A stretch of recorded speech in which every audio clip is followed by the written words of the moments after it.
அஞ்சலி செலுத்துவார்.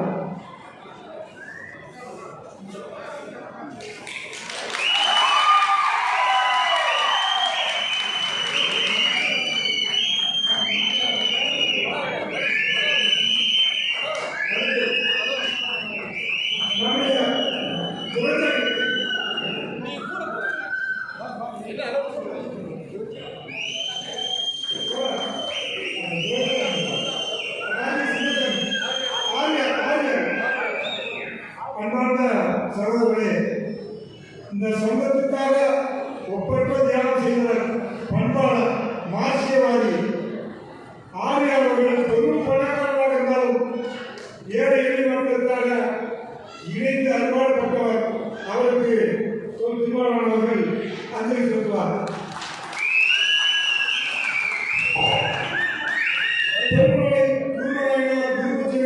பல ஆண்டுகளாக நடத்தி சமுதாயத்துக்கு ஒரு பேர் அளித்த துரைசாமி அவர்கள் அவர்களுக்கு செலுத்தார்.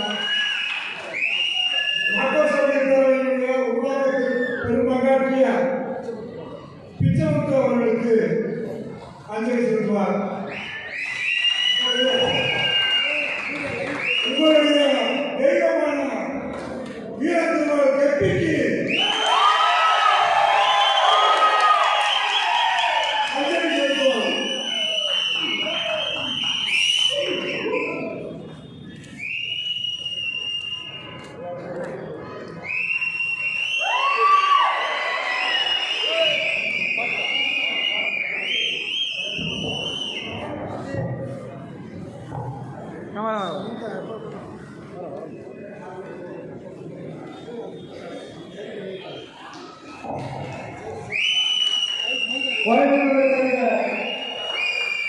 அப்போ ஆர்யா சின்னசாமி அவருடைய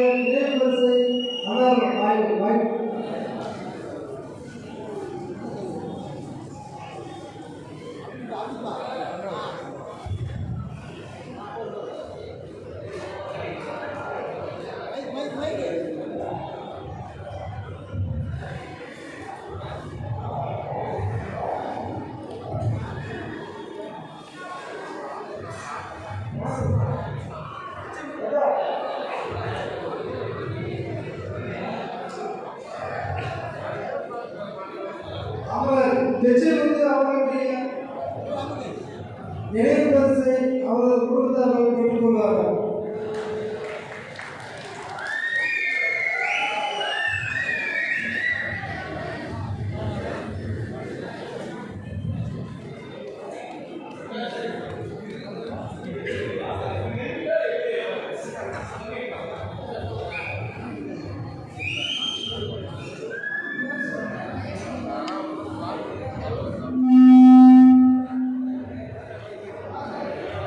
பெரியார் முன்னிட்ட தமிழ்நாடு போராளி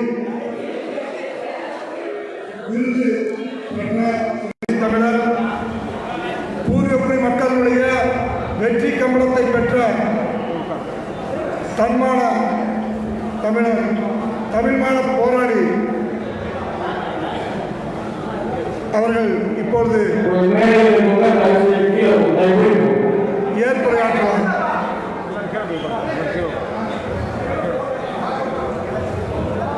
மேடையில் இருக்கிற தோழர்கள் எதிரே அமர்ந்தால் சிறப்பாக இருக்கும். தயவுசெய்து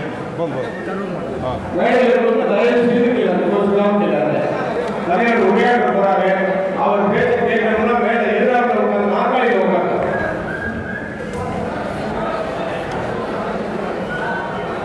தயவுசெய்து மேடையில் இருக்கிறவங்க கீழே தயவு செய்து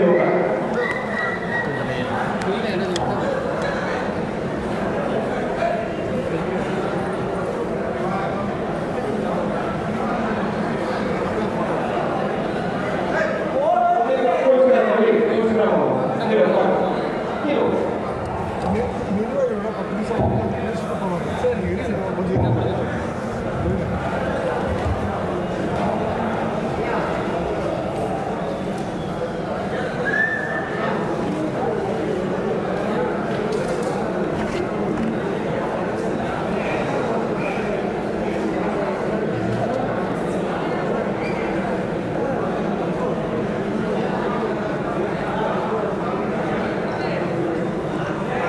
அன்பார்ந்த மக்கள் சமூக நீதி பேரவையின் அமைப்பாளர், இந்த நிகழ்வின் தலைவர், மதிப்பிற்குரிய தோழர் இரா மனோகரன் அவர்களே,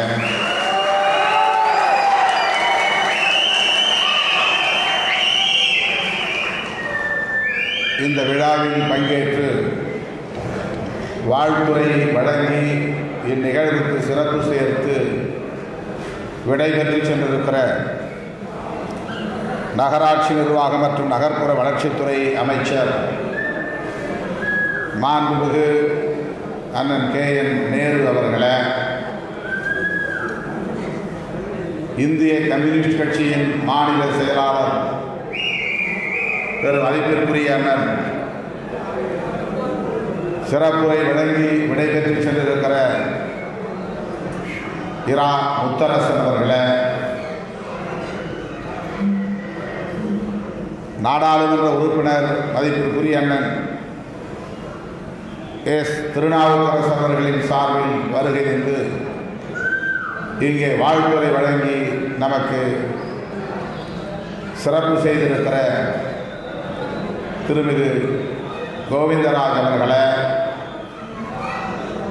இன்னொரு மாவட்ட செயலாளர் ஜவஹர் அவர்களே, மார்க்சிஸ்ட் கம்யூனிஸ்ட் கட்சியின் சார்பில் இங்கே நமக்கு சிறப்பு சேர்க்கும் வகையில் வாழ்த்துரை வழங்கி சிறப்பித்திருக்கிற மாநில குழு உறுப்பினர் தோழர் ஸ்ரீதர் அவர்களே, இந்த நிகழ்வை முன்னிலை வகித்து நெறிப்படுத்திக் கொண்டிருக்கிற மக்கள் சமூக நீதி பேரவையின் பொதுச் செயலாளர் சே. கோவிந்தன் அவர்களே, பேரவையின் அவைத்தலைவர் மாவீரன் கருப்பசாமி அவர்களே, மகளிரணி தலைவர் மணிமேகலை அவர்களே, இந்த நிகழ்வை ஒருங்கிணைக்கக்கூடிய அரும்பணியை மேற்கொண்ட தோழர்கள், மக்கள் சமூக நீதி பேரவையின் சேலம் மாவட்ட செயலாளர் லக்ஷ்மணன் அவர்களே, விடுதலை சிறுத்தைகள் கட்சியின் அமைப்பு செயலாளர் மோ. எல்லாளன் அவர்களே, இந்த நிகழ்வில் பங்கேற்று சிறப்பு சேர்த்திருக்கிற திராவிட முன்னேற்ற கழகத்தின் மாநகர் மாவட்ட செயலாளர் க. வைரமணி அவர்களே, வடக்கு மாவட்ட செயலாளர் முசிறி சட்டமன்ற உறுப்பினர் காடுவெட்டி நா. தியாகராஜன் அவர்களே, திருச்சி காங்கிரஸ் பேர் இயக்கத்தின் வடக்கு மாவட்ட தலைவர் திருச்சி கலை அவர்களே, மார்க்சிஸ்ட் கம்யூனிஸ்ட் கட்சியின் மாநகர் மாவட்ட செயலாளர் ராஜா அவர்களே, புறநகர் மாவட்ட செயலாளர் ஜெயசீலன் அவர்களே, இந்திய கம்யூனிஸ்ட் கட்சியின் மாநகர் மாவட்ட செயலாளர் திராவிடமணி அவர்களே, புறநகர் மாவட்ட செயலாளர் இந்திரஜித் அவர்களே, விடுதலை சிறுத்தைகள் கட்சியின் மாநகர் மாவட்ட செயலாளர் KN அருள் அவர்களே, தெற்கு மாவட்ட செயலாளர் ப. முத்தழகன் அவர்களே, வடக்கு மாவட்ட செயலாளர் ஆசி நீலவாணன் அவர்களே, இந்த நிகழ்வில் பங்கேற்று இதனை சிறப்பித்திருக்கிற மக்கள் சமூக நீதி பேரவையின் மாநில பொறுப்பாளர்களே, மாவட்ட பொறுப்பாளர்களே, மருத்துவர் VM ஜோதிமணி அவர்களே, விடுதலை சிறுத்தைகள் கட்சியின் மாநில பொறுப்பாளர்கள் தம்பி பாவரசு அவர்களே, துணை பொதுச் செயலாளர் அண்ணன் வேலுச்சாமி அவர்களே, மண்டல செயலாளர் இரா கிட்டு அவர்களே, நாடாளுமன்ற தொகுதி செயலாளர் ஆ. க. தமிழாதன் அவர்களே, திருச்சி நாடாளுமன்ற தொகுதி செயலாளர் ஜே. தங்கதுரை அவர்களே, தொழிலாளர் விடுதலை முன்னணியின் மாநில துணை செயலாளர் நா. பிரபாகரன் அவர்களே,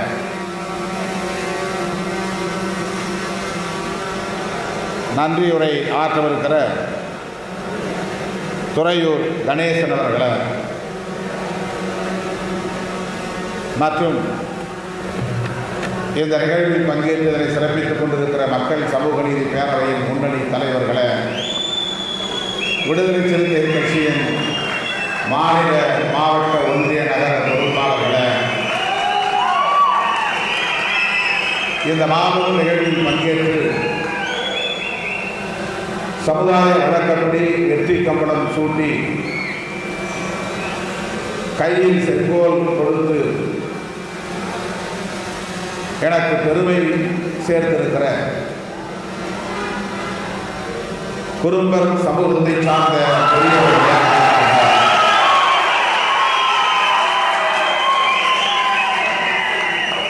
என் வீரின் வீரான விடுதலை சிறுத்தைகள்,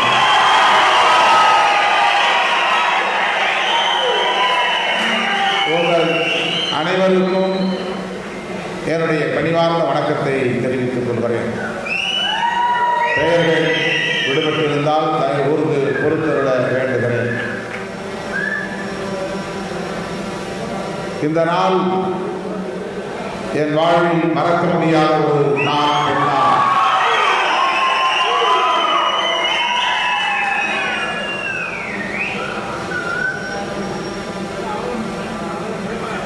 கோட்டையிலே அமர வைத்து, சிம்மாசனத்தில் அமர வைத்து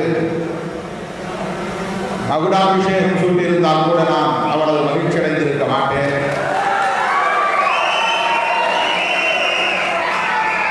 உழைக்கும் மக்களாகிய நீங்கள் என் மீது நம்பிக்கை வைத்து, பாசம் வைத்து, சமுதாய மரபுப்படி போரில் வெற்றி பெற்ற ஒருவருக்கு, தமது குலத்தை சார்ந்த ஒருவருக்கு, தனது குடும்பத்தை சார்ந்த ஒருவருக்கு, தமது ரத்த பந்தமாக இருக்கக்கூடிய சொந்தக்காரன் ஒருவருக்கு வெற்றி கம்பளம் சூட்டுவதை போல திருமாவளவருக்கு வெற்றி கம்பளம் சூட்டுவார்.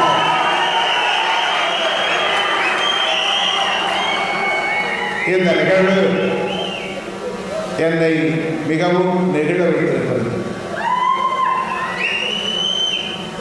போரில் தோற்று போனால் அவர்களுக்கு வீரக்கம்பளம் அணிவிப்பதும்,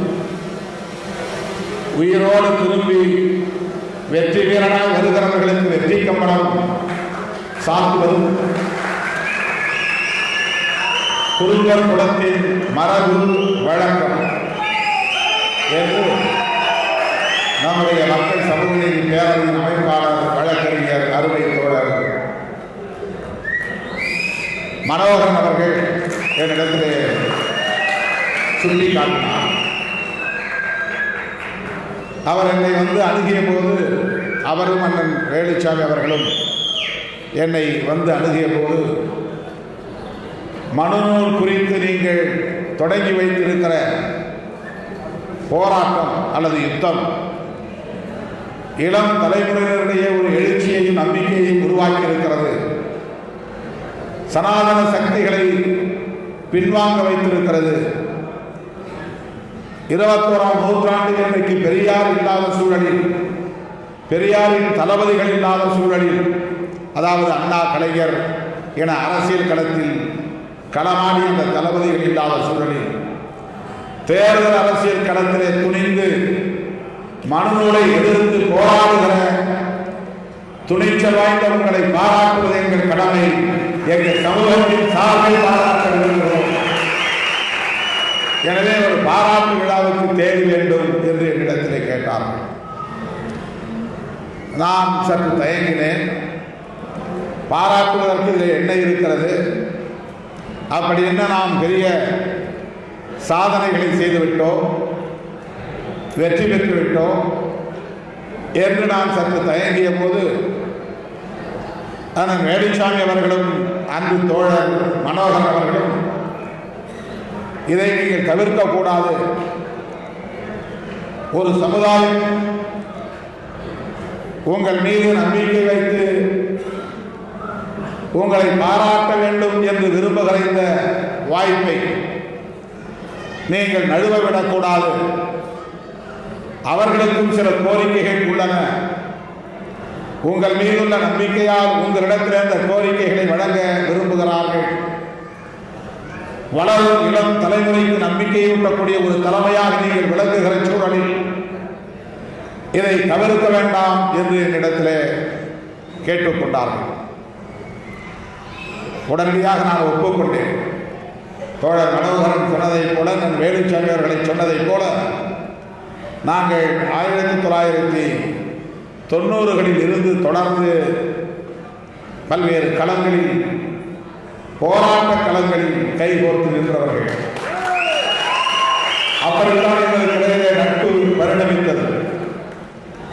தமிழ் தேசிய களத்தில் அண்ணன் வேலுச்சாமி அவர்களும், மார்க்சிய களத்தில் தோழர் மனோகரன் அவர்களும் வெவ்வேறு களத்தை அவர்கள் அடித்தளமாக கொண்டிருந்தாலும் கூட அடிப்படையில் சமூக நீதியை முன்னெடுத்து போராடக்கூடியவர்களாக விளங்கிய காரணத்தால் நானும் அவர்களோடு இணைந்து போராடக்கூடிய ஒரு சூழல் மதுரையிலே அமைந்தது.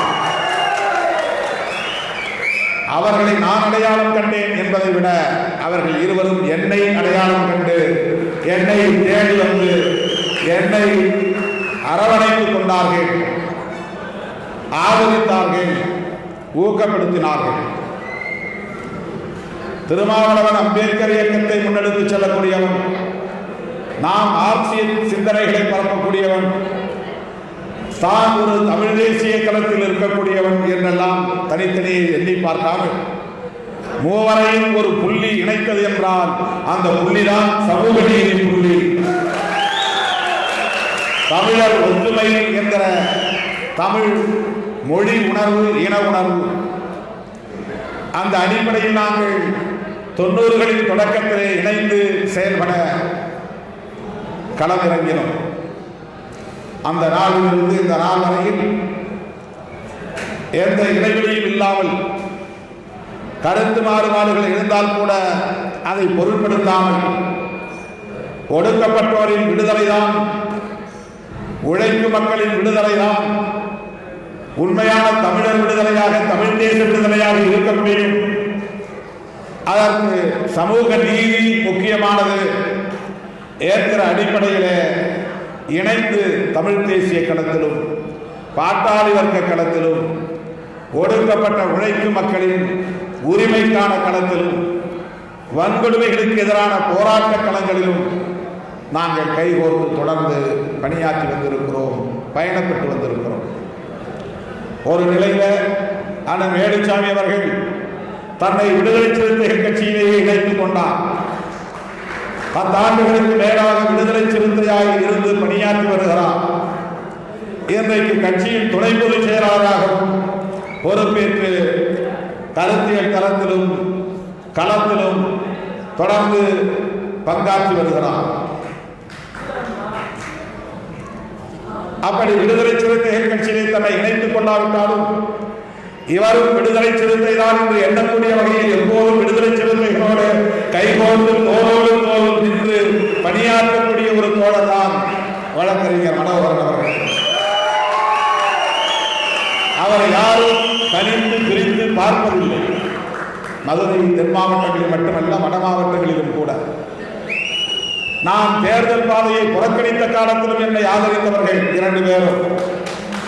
நான் அதிலிருந்து சற்று நழுவி அல்லது விலகி தேர்தல் பாதையை தேர்ந்தெடுத்த பிறகும் திருமாவளவனை ஊக்கப்படுத்த வேண்டியது, இந்த இயக்கத்தை வளர்த்தெடுப்பதற்கு துணை இருக்க வேண்டியது நம்முடைய கடமை என்ற அடிப்படையில் நான் போட்டியிட்ட சிதம்பரம் நாடாளுமன்ற தொகுதிக்கு வந்து மனோகரன் அவர்களும் வேலுச்சாமி அவர்களும் அந்த பகுதியில் வசிக்கக்கூடிய குடும்ப சமூகத்து மக்களிடையே வாக்குகளை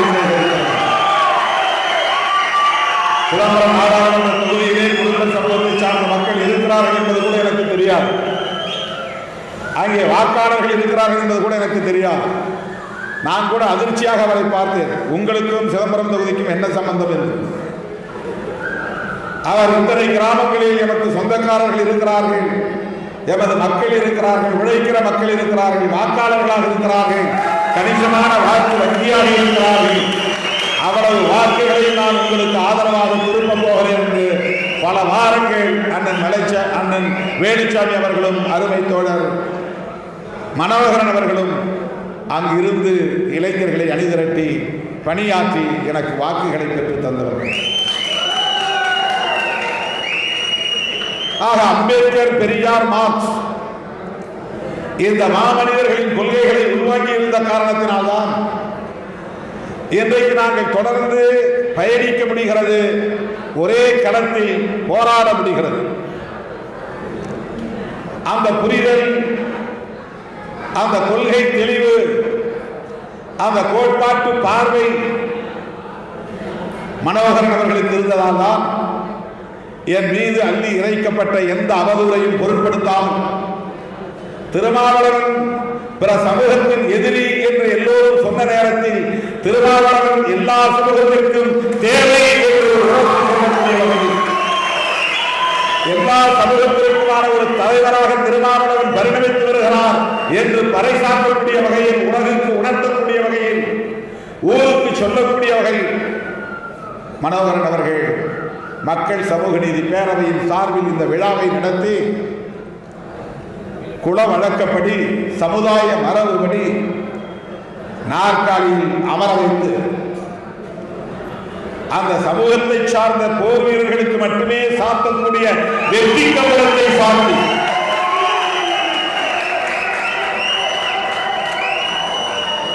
ஆட்டு ரோகத்தால் செய்யப்பட்ட வெற்றி கம்பளம், ஆட்டு ரோகத்தால் செய்யப்பட்ட மாலை, ஆட்டு ரோகத்தால் செய்யப்பட்ட காப்பு, இது ஆந்திராவில் இருந்து வந்தது.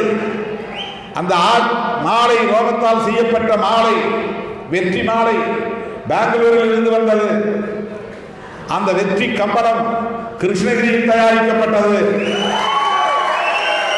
அது 47 நாள் விரதம் இருந்து ஆட்டு ரோகத்தை சேகரித்து விரதத்தில் இருந்த தோழர்கள் நெய்த கம்பளம் தான் அந்த வெற்றி கம்பளம் என்று மனோகரன் சொன்னபோது, அண்ணன் வேலுச்சாமி அவர்கள் சொன்னபோது நான் நெகிழ்ந்து போனேன். தம்முடைய குலத்தை சார்ந்த ஒருவருக்கு, தமது குருதியை சார்ந்த ஒருவருக்கு, தமது குடும்பத்தை சார்ந்த ஒரு போர் வீரனுக்கு, அதுவும் போர் களத்திலே வெற்றி பெற்று வீடு திரும்புகிற ஒரு வெற்றி வீரனுக்கு 47 நாள் விரதம் இருந்து செய்யக்கூடிய அந்த வெற்றி கம்பளத்தை திருமாவளவனுக்காக செய்து கொண்டு வந்து ஊர் அறிய நாடறிய பல்லாயிரக்கணக்கானவர்கள் அமர்ந்திருக்கிற ஒரு அரங்கத்தில், ஒரு அமைச்சரின் முன்னிலையில், ஒரு மார்க்சிய தொண்டர் தலைவரின் முன்னிலையில், காங்கிரஸ் பேரியக்கத்தை சார்ந்த தோழர்களின் முன்னிலையில், என் உயிரின் உயிரான விடுதலை சிறுத்தைகளின் முன்னிலையில், குருவர் சமூகத்தை சார்ந்த இளைஞர்கள் போர் வீரர்களை கூட உடையடித்து வெற்றி கம்பளத்தை தோளில் சாத்திக் கொண்டு மேடையிலே வந்து எனக்கு வெற்றி கம்பளத்தை சாத்தினார்கள், வெற்றி மாலையை சூட்டினார்கள், கையில் அந்த காப்பினை கட்டினார்கள். குறும்பர் சமூகத்து தாய்மார்கள் நவதானியங்களை கொண்டு வந்து குலதெய்வத்திற்கு படைப்பதை போல, குலதெய்வத்தின் காவலில் கொண்டுவதை போல நவதானியத்தை பானைகளில் கொண்டு வந்து 9 பானைகளில் 9 தானியங்களை கொண்டு வந்து அவை அனைத்தையும் நான் வாங்கி இன்னொரு பானையில் கொட்டி வைக்கக்கூடிய அந்த சடங்கு இங்கே செய்யப்பட்டது. இப்படிப்பட்ட சடங்கு சம்பிரதாயங்களில் ஊரில் நிலைத்து கிடக்கிற சமூகம் அதை யாருக்கு செய்ய வேண்டும் என்று தீர்மானிக்கிற போது, அதை எத்தகைய தகுதி படைத்த ஒருவருக்கு செய்ய வேண்டும் என்று தீர்மானிக்கிற போது எல்லோரும் ஒருமித்த முடிவெடுத்தால்தான் அது சாத்தியம். ஒரு தனிநபரோ ஒரு தனி இயக்கமோ ஒரு முடிவெடுத்து விட முடியாது. ஏனென்றால் குல மரபு வலிமையானது, சமுதாய மரபு வலிமையானது. ஆகவே அந்த சமூகத்தில் இருக்கிற ஒவ்வொருவரும் அதிலே உடன்பட்டால்தான், மனமுகத்து ஏற்றுக்கொண்டால்தான், இது தகுதியான நபருக்குத்தான் நாம் செய்கிறோம் என்று அவர்கள் உடன்பட்டால்தான், ஏற்றுக்கொண்டால்தான் அதை செய்ய முடியும். அப்படி ஒரு சமூகமே ஏற்றுக்கொள்ளக்கூடிய வகையில் அந்த சமூகத்தை சார்ந்த தாய்மார்கள் களையத்திலே தானியங்களை சுமந்து வந்து இங்கே கொட்டி தமது அன்பை, மகிழ்வை, பாசத்தை, ஆதரவை வெளிப்படுத்தக்கூடிய வகையிலே அந்த சடங்கை நடத்திய போது நான் எப்படி உங்களுக்கு நன்றி சொல்வது என்று தெரியாமல் அந்த நொடியிலிருந்து இன்னும் அப்போது ஏற்பட்ட அந்த தாக்கத்திலிருந்து இன்னும் நான் மீட்சி பெறவில்லை. அந்த அதிர்வலைகள் இன்னும் என் உடலிலிருந்து விலகவில்லை. எப்படி நன்றி சொல்வது என்று இன்னும் நான் திணறிக் கொண்டிருக்கிறேன். ஏனென்றால் உங்களுக்கு தெரியும், என்னை அண்ணன் வேலுச்சாமி நன்கு அறிவார், தோழர் மனோகரன் நன்கு அறிவார். ஒளிவு மறைவு எதுவும் இல்லை. சொல்ல போனால் நான் பொதுவாழ்வில் அடியெடுத்து வைத்த நாளிலிருந்து அவர்கள் எனக்கு பழக்கம். மதுரையில் தான் என் பொது வாழ்க்கை என்பது தீவிரமாக தொடங்குகிறது. சென்னையிலே நான் சட்டக்கல்லூரி மாணவராக இருந்த காலத்தில் ஈழத்தமிழர் விடுதலைக்கான போராட்டக் களங்களில் நான் பங்கேற்றாலும் கூட என்னுடைய 27வது வயதிலே விடுதலை சிறுத்தைகள் கட்சியின் தலைவராக நான் பொறுப்பேற்ற காலத்தில் இருந்து ஏறத்தாழ 32 ஆண்டுகளாக என்னை நன்கு அறிந்திருக்கக்கூடிய தோழர்கள் தான் அண்ணன் வேலுச்சாமி அவர்களும் அருமை தோழர் மனோகரன் அவர்களும். ஆகவே நான் எத்தகைய அரசியல் கொள்கைகளை உள்வாங்கி இருக்கிறேன், எத்தகைய கொள்கை புரிதலை கொண்டிருக்கிறேன், எப்படி எல்லா சமூகத்தினரின் நலன்களுக்காக நான் என்னை ஒப்படைத்துக் கொண்டிருக்கிறேன், எந்த ஒரு சமூகத்திற்கும் எதிராகவும் நான் சிந்தித்ததில்லை, செயல்பட்டதில்லை என்பதை நுட்பமாக புரிந்து வைத்திருப்பவர்கள் அண்ணன் வேலுச்சாமி அவர்களும் அருமை தோழர் மனோகரன் அவர்கள். அதனால்தான் என் மீது அபாண்டமான பழியை சுமத்திய போது எனக்கு நேரில் வந்து ஆறுதலை சொன்னவர்கள்.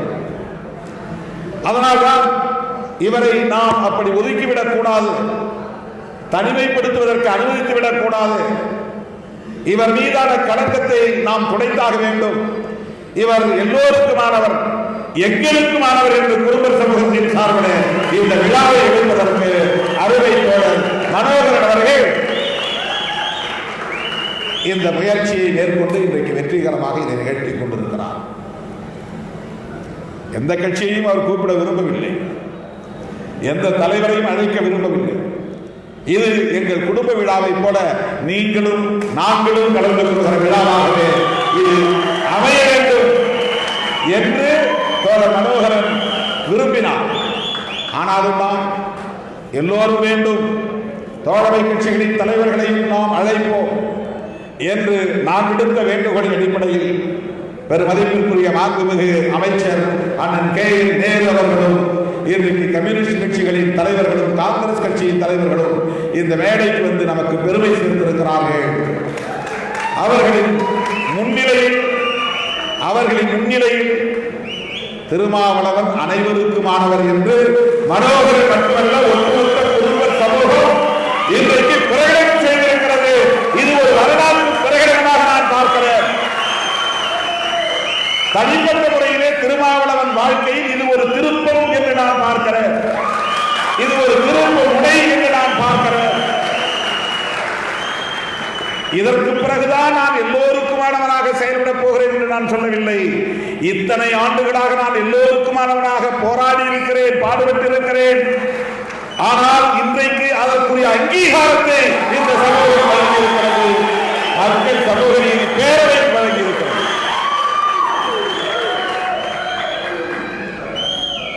சமூக நீதிக்காக போராடுகிற 115 சமூகங்களின் கூட்டமைப்பின் தலைவர் அன்பு சகோதரர் வழக்கறிஞர் திருநாவுக்கரசு அவர்களும் வந்திருக்கிறார். மனோகரன் அந்த கூட்டமைப்பிலே ஒரு சக்தியாக இருந்து பணியாற்றி கொண்டிருக்கிறார். மிகவும் பிற்படுத்தப்பட்ட சமூகங்களின் நலன்களுக்காக, சமூக நீதிக்காக போராடக்கூடிய ஒரு கூட்டமைப்பு மனோகரன் அவர்களின் முன்மொழிவை வழிமொழிகிறது. அவர்கள் மனோகரன் ப்ரப்போசல் செய்கிறார். கூட்டமைப்பின் சார்பில் அருமை தோழர் திருநாவுக்கரசு வழக்கறிஞர் அவர்கள் இந்த மேடையில் வந்து பேசுவதன் மூலம் அதை செகண்ட் செய்கிறார் அல்லது என்டார்ஸ் செய்கிறார். அப்படித்தான் இதை நான் பார்க்கிறேன். ஓட்டுக்காக ஏதோ ஒப்புக்காக மேடையிலே சில இயக்கங்களை கூட்டி வைத்து அவர்களை தோழமை சக்திகளாக காட்டிவிட்டு பிறகு அவர்களை வஞ்சிக்கக்கூடிய செயலை ஒருபோதும் திருமாவளவன் செய்ய மாட்டார்.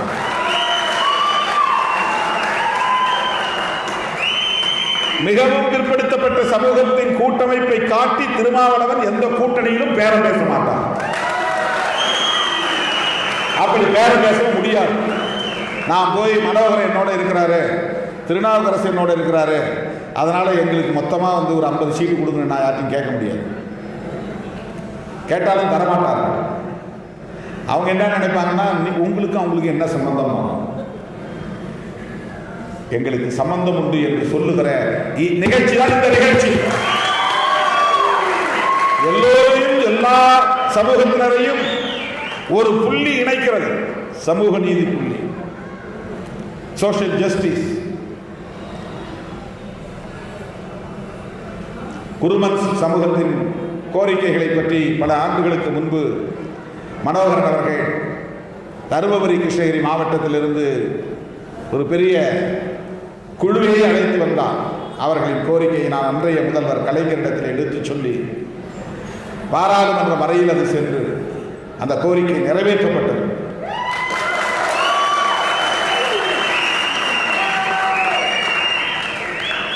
இன்றைக்கு 2 கோரிக்கைகள் முன்வைக்கப்பட்டிருக்கின்றன. பல கோரிக்கைகள் சொல்லப்பட்டிருந்தால் 2 கோரிக்கை முக்கியமா சமுதாயத்தின் கோரிக்கையாக. குறும்பர் சமூகம் தமிழகத்தில் பல லட்சம் பேர், ஏறத்தாழ 50 லட்சம் பேர் வசிக்கிறோம் என்று அந்த மனிதர்கள் கிட்டத்தட்ட 12-13 மாவட்டங்களில் வெற்றி தோல்வியை தீர்மானிக்கக்கூடிய வகையில் பல தொகுதிகளில் கணிசமான வாக்காளர்களை கொண்ட சமூகமாக 10,000 30,000 வரையிலும் கூட வாக்காளர்களை கொண்ட சமூகமாக இந்த சமூகம் இருக்கிறது. ஆனால் அரசியல் களத்திலே தொடர்ந்து புறக்கணிக்கப்பட்டு வருகிறோம். எந்த கட்சியிலும் எங்களால் கட்சி பொறுப்புக்கும் வர முடிவதில்லை. சட்டமன்ற உறுப்பினராகவோ நாடாளுமன்ற உறுப்பினராகவோ ஆக முடிவதில்லை. வாரியங்கள் போன்ற தலைவர் பொறுப்புகள் கூட எனக்கு கிடைப்பதில்லை. உழைக்கும் இந்த சமூகம் தொடர்ந்து அரசியல் ரீதியாக புறக்கணிக்கப்பட்டு வருகிறது. இப்போது சமூக நீதியும் பறிக்கப்படக்கூடிய ஒரு சூழல் உருவாகி இருக்கிறது. இடஒதுக்கீட்டு பயனை எங்களால் பெற முடியாது. மிகவும் பிற்படுத்தப்பட்டவருக்கு என்று இருந்த 20% எடப்பாடி பழனிசாமி அவர்களின் தலைமையிலான அதிமுக அரசு 3ஆக பங்கு போட்டு கொடுத்து விட்டது. மிகவும் பிற்படுத்தப்பட்ட ஒரு சமூகத்தின் அந்த தொகுப்பிலே கிட்டத்தட்ட 108 சமூகங்கள் இருந்தன. அந்த 108 சமூகங்களையும் 3ஆக பிரித்து 10.5% என்றும் 7% என்றும் 2.5% என்றும் இடஒதுக்கீட்டை பங்கு போட்டு கூறு போட்டு கொடுத்துவிட்டு போய்விட்டார் எடப்பாடி பழனிசாமி அவர்கள். அந்த 2.5% இடஒதுக்கீட்டில் ஏறத்தாழ 50 சமூகங்கள் 22 சமூகங்களும் 7.5% அதே போல 46 சமூகங்களும் பயன்பெறக்கூடிய வகையில் சமூகத்தை பிரித்து 3ஆக பாகம் போட்டு கொடுத்ததால் இந்த 2.5% போட்டி போட்டு பயன்பெற முடியாத நிலைக்கு இன்றைக்கு நாங்கள் எல்லாம் தள்ளப்பட்டிருக்கிறோம். எனவே யாருக்கு எதிராக நாங்கள் குரல் எழுப்பவில்லை. எல்லோருக்கும் நீதி கிடைக்க வேண்டுமானால் சாதிவாரி கணக்கெடுப்பு முறையாக நடத்தப்பட வேண்டும். அந்த சாதிவாரி கணக்கெடுப்புக்கு பின்னர் மக்கள் தொகை அடிப்படையில் இடஒதுக்கீட்டை தீர்மானிக்க வேண்டும் என்ற கோரிக்கையைத்தான் நாங்கள் எழுப்புகிறோம். இந்த கோரிக்கையை சமூக நீதிக்காக தொடர்ந்து குரல் கொடுக்கக்கூடிய விடுதலை சிறுத்தைகள் கட்சியும் முன்னெடுக்க வேண்டும் என்று தோழர் மனோகரன் அவர்களும் வழக்கறிஞர் திருநாவுக்கரசு அவர்களும் குறும்பர் சமூகத்தை சார்ந்த பெரியவர்களும் சேர்ந்து இங்கே கோரிக்கை மனுவாக எழுதியிருக்கிறார்கள். பிற்படுத்தப்பட்டவர்கள். இங்குதான் தமிழ்நாட்டில் தான் ஓபிசியை வந்து எம்பிசி என்றும் பிசி என்றும் பிரித்திருக்கிறோம். பிற மாநிலங்களில் மொத்தத்தில் ஓபிசி என்றுதான் அழைக்கப்படுகிறது. Other backward classes. Other backward classes என்று சொல்வதற்கு என்ன காரணம் என்றால், ஷெட்யூல் காஸ்ட் ஷெட்யூல் ட்ரைப்ஸும் பேக்வர்ட் கிளாஸ் தான் அரசமைப்பு சட்டத்தின்படி. சோசியலி எஜுகேஷனலி பேக்வர்ட் கிளாஸஸ் என்றுதான் கான்ஸ்டிடியூஷனிலே சொல்லப்பட்டிருக்கிறது. அதில் எஸ்சி என்றோ எஸ்டி என்றோ தனியாக இடஒதுக்கீடு பற்றி எதுவும் சொல்லப்படவில்லை. சோசியலி எஜுகேஷனலி என்றால் சோசியலி சமூக ரீதியாக, எஜுகேஷனலி கல்வி ரீதியாக பின்தங்கிய சமூகங்கள். அதில் பிரிட்டிஷ் ஆட்சி காலத்திலிருந்து அப்படி எஸ்சி பிசி என்கிற சோசியலி எஜுகேஷனலி பேக்வர்ட் கிளாஸஸ் என்கிற ஒரு பிரிவில் ஷெட்யூல்டு வகுப்பினர் என்ற ஒரு பிரிவை உருவாக்கி அவர்களுக்கான இடஒதுக்கீட்டை கான்ஸ்டிடியூஷன் எழுதுவதற்கு முன்பே வெள்ளையர் ஆட்சி காலத்தில் புரட்சியாளர் அம்பேத்கர் உறுதி செய்துவிட்டார். ஆனால் இதர பிற்படுத்தப்பட்டவர்கள், அதான் இதர பிற்படுத்தப்பட்டவர்கள் ஓபிசி, இதர பிற்படுத்தப்பட்டவர்களும் இருக்கிறார்கள். இதர பிற்படுத்தப்பட்டவர்கள் என்றால் கல்வியால் முன்னேறியவர்களை தவிர, சமூக ரீதியாக முன்னேறியவர்களை தவிர மற்றவர்கள், எஸ்சி எஸ்டி தவிர மற்றவர்கள் ஓபிசி.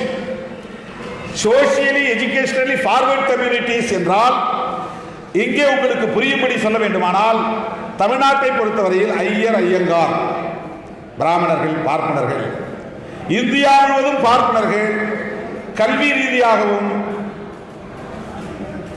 சமூக ரீதியாகவும் மேம்பட்டவர்கள்.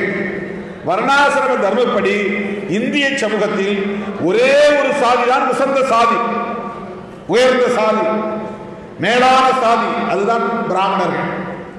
அவர்களுக்கு கீழே இருக்கக்கூடிய 3 வர்ணங்களும் அவர்களை பொறுத்தவரையில், வர்ணாசிரம தர்மத்தை பொறுத்தவரையில் கீழ் சாதிதான். பார்ப்பனர்களுக்கு கீழே சத்திரியர்கள், சத்திரியர்களுக்கு கீழே வைசியர்கள், வைசியர்களுக்கு கீழே சூத்திரர்கள். இந்த 4 வருடத்துக்கும் அப்பாற்பட்டவர்கள் தான் ஷெட்யூல் காஸ்ட் ஷெட்யூல் ட்ரைப்ஸ், அந்த வர்ணத்திலே சேராதவர்கள். இவர்கள் மட்டும்தான் வர்ணாசிரமத்துக்கு உட்பட்ட சமூக பிரிவினர். அதில் பார்ப்பனர்கள் மட்டும்தான் நீண்ட காலமாக மேல் சாதி என்கிற எண்ணத்தோடும் கல்வி பொருளாதாரம் போன்றவற்றிலும் முன்னேறிய சமூக பிரிவினராக இருக்கிறார்கள். ஆகவே அவர்களை தவிர சோசியலி எஜுகேஷனலி பேக்வர்ட் கிளாஸஸ் என்றால் இந்த 3 வருடத்தை சார்ந்த சாதிகளும் அதில் அடங்கும். அதிலும் ஒரு சில பேர் வட மாநிலங்கள்லாம் ஜாட், தாக்கூர் இவங்கெல்லாம் ஒரு சில பேர் உயர்ந்த சமூகத்தை சார்ந்த பொருளாதாரத்தில் முன்னேறி எஃப்சி ஆகிடுறாங்க. சோசியலி அவங்க எஃப்சி ஃபார்வர்ட் கம்யூனிட்டிஸ். தமிழ்நாட்டிற்குள்ள பிள்ளைமார் சமூகத்தில் ஒரு சில பேர் எஃப்சி, பிள்ளைமார் சமூகத்தில் ஒரு சில பேர் எஃப்சி ஃபார்வர்ட் கம்யூனிட்டி, சில பேர் பிசியில் இருக்காங்க. எல்லா பிள்ளைமாரும் எஃப்சி கிடையாது. கொங்கு வேளாளர் கூட எஃப்சி கிடையாது, பிசி தான். ரெட்டியார் எஃப்சி கிடையாது, பிசி தான். பிசினா பிற்படுத்தப்பட்டவர்கள். பிற்படுத்தப்பட்டவர்கள்னா பொருளாதார ரீதியாக, கல்வி ரீதியாக, சமூக ரீதியாக பின்தங்கியவர்கள் என்று பொருள். நிலவரம் இருக்கலாம், ஆனால் அவங்க கல்வி இருக்காது. நிலவரம் இருக்கலாம், ஆனால் அவங்க சமூக ரீதியாக தாழ்ந்தவர்கள். ஏன்னா பார்ப்பனர்கள் உயர்ந்தவர்கள். பார்ப்பனர்கள் உயர்ந்தவர்கள் என்பதால் தான் பார்ப்பன சமூகத்தை சார்ந்தவர்கள் மட்டும் கோவிலின் கருவறைக்குள்ளே நுழைய முடியும். கிட்டத்தட்ட தமிழ்நாட்டில் 35,000 கோயில்களுக்கு மேல் இருப்பதாக கணக்கு சொல்லுகின்றனர். அதில் ஒரு 600-700 கோவில்கள் ஆகம விதிப்படி கட்டப்பட்ட கோயில்கள் என்று சொல்லுகிறார்கள். ஆகம விதிப்படி கட்டப்பட்ட கோவில்கள் வேண்டுமானால் பிராமண சமூகத்தை சார்ந்த, பார்ப்பன சமூகத்தை சார்ந்த பூசாரிகள் உள்ளே இருக்கலாம் அப்படின்னு ஒரு வரையறை இருக்கு. ஆனால் பெரும்பான்மையான கோயில்களில் உள்ளூர் கிராமத்து கோயில்களை தவிர நம்ம ஊரில் கட்டுற கோயில் இருக்கு பாருங்க, குலதெய்வத்துக்கு அம்மன் கோயில் கட்டுவோம், பெருமாள் கோயில் கட்டுவோம், சிவன் கோயில் கட்டுவோம், குலதெய்வத்திற்கான கோயில்களை கட்டுவோம். அங்கே வந்து நம்ம யார் கட்டுறோமோ நம்ம குடும்பத்தை சார்ந்த, குலத்தை சார்ந்தவர்களே பூசாரியாக இருப்பாங்க. அதுலேயும் கொஞ்சம் வளர்ந்துட்டா யாராவது ஒரு பார்ட்னர் கொண்டு வந்து பூசாரியை வச்சுக்குவாங்க. அந்த சமூகம் வளர்ந்துருச்சுன்னா மெல்ல மெல்ல பூசாரியாக பார்ட்னர்களை கொண்டு வந்து வைக்கிற வழக்கம் வளர்ந்து விட்டது. ஆக அவர்கள் மட்டுமே கருவறைக்குள் நுழைய முடியும். கருவறைக்குள் வேறு யார் நுழைந்தாலும் தீண்டாமை தீட்டுப்பட்டு விட்டது என்று பொருள். இந்த நாட்டை ஆளுகிற மன்னாதி மன்னனாக இருந்தாலும் மாமன்னனாக இருந்தாலும் போரில் வெற்றி பெற்று சாமியை கும்பிட வேண்டும் என்று அவன் வந்தால் அந்த மன்னாதி மன்னன் மகாராணி 2 பேருமே கோவிலுக்கு வெளியே தான் இருக்க முடியும். அங்கே ஒரு பூசாரி நின்று சாமியிடம் பூஜை செய்துவிட்டு அவன் வந்து திருநீர் கொடுத்தால் அவன் வாங்கி பூசிக்கொள்ளலாம். நான் மன்னன், இந்த நாட்டை ஆளக்கூடியவன், நான் கருவறைக்கு போய் நேரடியாக கடவுளை தரிசிக்க விரும்புகிறேன், அவருக்கு பூஜை செய்ய விரும்புகிறேன் என்று எந்த மன்னனும் உள்ளே போக முடியாது. சோழ மன்னனாக இருந்தாலும், சேர மன்னனாக இருந்தாலும், பாண்டிய மன்னனாக இருந்தாலும், மன்னர்களுக்கெல்லாம் மன்னர்களாக இருந்த மகாராஜாக்களாக இருந்தாலும் யாரும் கருவறைக்குள் நுழைய முடியாது என்கிற நிலையை இத்தனை ஆண்டு காலம் வைத்திருந்தார்கள். இவ்வளவு காலம் அது நீடிக்கிறது. என்ன காரணம் என்றால் அவங்க தான் சாதியில் உசர்ந்த சாதி, கடவுளிடம் பேசக்கூடிய சாதி. ஆக மற்ற எல்லோருமே கீழ் சாதிதான். இதுதான் சனாதனம் என்பது. பிறப்பால் உயர்வு தாழ்வு உண்டு. ஒரு குறிப்பிட்ட சமூக பிரிவினர் மட்டும்தான் பிறப்பால் உயர்ந்தவர்கள்.